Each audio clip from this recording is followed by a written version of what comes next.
Hello everyone, সবাই কেমন আছো? আমরা ভালো আছি। তো দেখো, আমরা কাল গিয়েছিলাম বড় মার কাছে পুজো দিতে।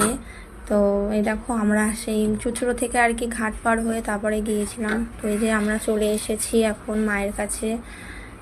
ঘাট পার হয়ে গেছি। এখন এই মন্দিরের কাছে এসে দেখো মায়ের নামে টিকাটা করে নিলাম, দিয়ে তারপরে আমি ডালা নিয়ে নিয়েছিলাম। তো দেখো লাইন কত পড়েছে, বেশি একটা লাইন পড়েনি, ওই আমরা আধা ঘন্টার মতো দাঁড়িয়েছিলাম। তো এই যে ডালা নিয়ে চলে এসেছি। আমরা শাড়িটা বাড়ি থেকে কিনে নিয়ে গিয়েছিলাম, ওখান থেকে নিয়ে নিই। তো দেখো আমরা বেশিক্ষণ দাঁড়াইনি, তো মায়ের মন্দিরের সামনে দেখো চলে এসেছি। তো এই দেখো মায়ের আর কি যে মন্দিরের একদম সামনে আমরা চলে এসেছি। সত্যি কথা বলতে মায়ের কাছে পুজো দিয়ে মনটা খুব ভালো হয়ে গেছে। অনেক দিনের ইচ্ছে ছিল মায়ের কাছে পুজো দেবো। তো যাই হোক, আজ মানে সত্যি ইচ্ছেটা পূরণ হলো। তো মায়ের কাছে দেখো পুজো দিতে এসেছি।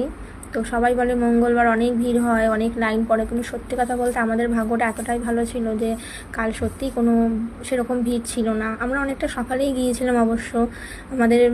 আমরা 6টার মধ্যে ওখান থেকে বেরিয়ে গেছিলাম, আমাদের 8টার মধ্যে পুজো দেওয়া হয়ে গেছিলো।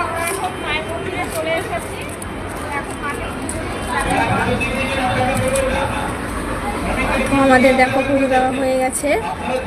এই যে আমি এখন বাইরে বেরিয়ে এসে আলতা সিঁদুর সব ধূপকাঠি মোমবাতি একটা জায়গা আছে দিয়ে আমার মনের ইচ্ছে পূরণ করলাম এই চেরিটা বেঁধে। তো কেমন লাগলো সবাই জানিও আছে ভিডিওটা।